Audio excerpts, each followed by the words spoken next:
Uncle Frank, welcoming you to the Winning with People program. Now, everything in the world has utility. The utility adds value to the resource. But before fixing your expectations from a resource, you must assess the dimensions or the capability of the resource. For example, money is useful. It can buy you many things. You can have a lot of riches. But unfortunately, money cannot buy you love. Now, to expect love from poor money does not tell much about money, but tells more about you. Once, a man was coming back from a late-night movie show. On his way back, he saw another man. The man he saw was drunk and lying on the ground. He went to him and offered him his help. The drunkard told him that he stayed on the second floor of the house near which he was lying by the roadside. The man carried this drunkard on his shoulder to the second floor by the lift and came back down. When he arrived back on the ground floor, he saw another man, similar in appearance and state, lying there. He was amazed. He offered his help again. The man told him that he too lived on the second floor in the same building. He carried him on his shoulders to the second floor by the lift. When he came back to the ground floor, he saw still another man, similar in appearance and state, lying there. He got perplexed this time and said to himself, "This could not be happening to me." The appearance of the man was just the same. He had just now taken him to the second floor on his shoulders. He asked the drunkard, "Are you not the same man whom I have just carried to the second floor?" The drunkard replied, "Yes, I am the one whom you have taken to the second floor twice, but instead of dropping me at the door of my house, you keep dropping me near the lift, and I come down here again." The man realized his mistake. You keep on committing the same mistakes over and over and over again. Whether it be things or people, your expectations become the cause of your misery. You must first understand that a particular resource can do for you only some things and then place your expectations on it. When we achieve certain status in life, we see on one side there are so-called successful people, and on the other side there are so-called unsuccessful people, which we see from where we stand. For example, we have come here after doing a lot of studies, after spending so many years working at senior positions or handling so many students. And when we see over here that milkman, we say this is probably not that successful guy. And while comparing only, we feel yes, whatever we did, whatever hard labor we had put in, it is fruitful, because see, we can see a difference between us and between him. We feel self-complacency. But once we look at this side, we find those all so-called successful, the very successful people. We say that yes, they are successful, but they are successful because of dint of fate, because fortune showered on them. That is why they are successful. Otherwise, I have got the necessary skills to become a successful person. I have completed my PhD, etc. And this guy, he was a dropout from school. How can he be so successful? But we know in our hearts of heart that the difference between that Dudwala guy and between us is not that much. What we have achieved, he can also achieve if he undergoes 3 to 5 years of training. In 3 to 5 years, any person can become a doctor. In 3 to 5 years is what it takes to become an engineer. 3 to 5 years is what it takes to become a chartered accountant. Isn't it? So these all skills come under the category of acquirable skills. If those guys can also undergo training for 3 to 5 years, they can also come to a position till here. Similarly, those people who have been obsessed with the successful people, when they studied successful people, they found certain common sutras running through them. That means they say that wherever we have reached today, we have reached because of certain thinking patterns, because of certain wavelengths, which you don't have. If you follow these wavelengths, then these are also acquirable, then you come over here. Now, my question to you is simple question: are you mad? No. One answer is no. The other answer is yes. And partially mad. Any other answer? Sometimes. Wonderful. Any other answer? You belong to Sunday school, so I am expecting. Sorry? Totally. Since you belong to Sunday school, so I am expecting one more kind of an answer which has not come till yet. So if you have some other thing in your mind, you can share. The question remains the same. Are you mad? Depending upon the situation. Situationally mad. Alright. We are working with the mad people, we become mad. You are daring whatever I had in mind. You are daring that. Just not crossing the line. Because many people would say, no, we are not mad. You are mad. Alright. When our external gesture, they are sad. At the time, people think we are mad. Right. But have you ever tried and visited the mental asylum? Never, sir. Have you ever tried to meet people who are mad?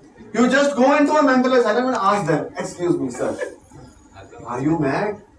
No. I am not mad. You all people who are outside the periphery of these four walls, you are mad because you don't understand what kind of a genius you have caged in these four walls. History has been a witness that all the so-called geniuses have also been persecuted in asylums. That means we have to redefine the definition of madness. What happens today is that normality, that is majority, gets equated with madness. For example, we are 75 here. I pick up a certain issue and 70% of you have one notion, one thinking. But 5 people are different. 5 people do not carry the same notions. 5 people do not carry the same ideas. So you say that we are majority? See, we are normal. Those 5, they don't think like us. They are abnormal. They do not fall under the category of normal because they don't think like us. They form a minority. That means in today's world, minority has become synonymous with madness. So if you go to a mental asylum, you will find 2 types. Well, whether a person is mad or not is very relative. If he is like the average people, that is majority, then he is not termed as mad. But if he is either above or below average, then he is treated as mad. We all are normally abnormal. Therefore, you will find both hyper and hypernormal or the super and subnormal people in asylums. Society does not have a device to differentiate between them. That is why the geniuses are generally ridiculed by society during their lifetimes. This has been true throughout history. All the society knows is that mad men think differently, behave differently, and also react differently. So one thing which is sure is that madness has more to do with the mind and less to do with the body. And the mind is about thoughts, mental wavelengths, perceptions, and attitudes. You find yourself comfortable when you compare yourself with a person who's mad or with a person who has come from a lesser developed area than the area which you belong to. The mind is comfortable. It gives you a feeling of self-complacency. But it is hard to find people who try and compare themselves with more successful people. You tend to support the notion that the so-called successful people are successful by dint of fate. They are successful not because they have something to do with it, but because luck is on their side. What you fail to recognize is that they are different just as you are different from a mad person. Their thinking patterns, their mental wavelengths are different. They are provided with the same hardware. They also have 2 eyes, 2 ears, 1 nose, etc. The only difference lies in their software, the way they perceive situations or the way they think. Now, with realization comes understanding, and with understanding comes a gradual change.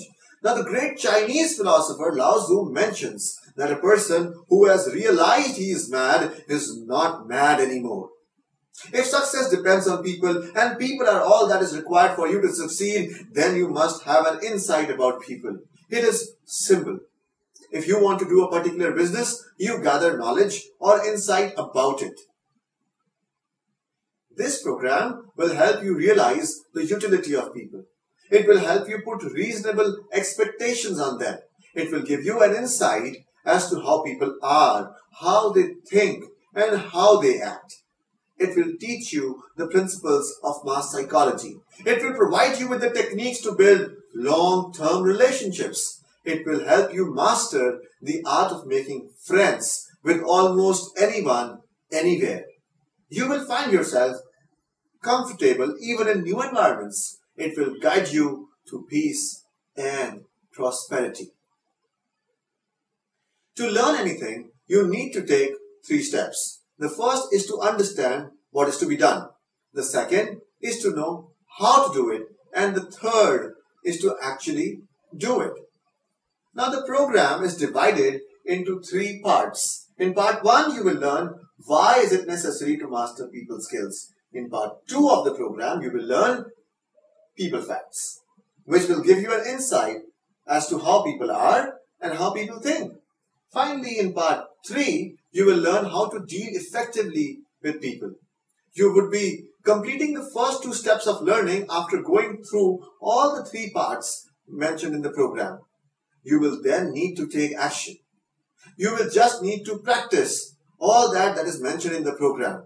By doing so, you will be able to win with people.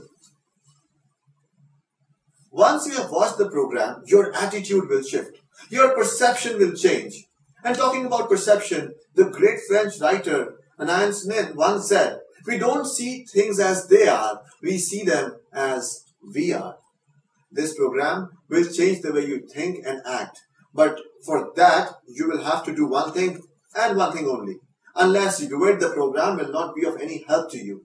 You need to realize that you need to change. You have to reprogram your mind.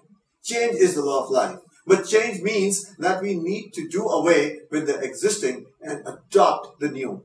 You have to adopt new thinking patterns. You have to uncondition your mind. You have to realize that you need to die now. And death is nothing but a change of state. Unless you die, you cannot be reborn. And unless you are reborn, unless you start thinking in an absolutely different way, you cannot reach where you belong.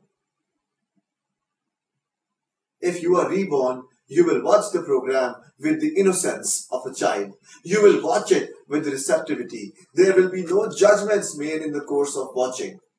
It would be just direct seeing. You will be able to get the message directly. Your current perception will not be a hindrance. Your current understanding of the world would not be an impediment. So prepare yourself for a mental death. Die now.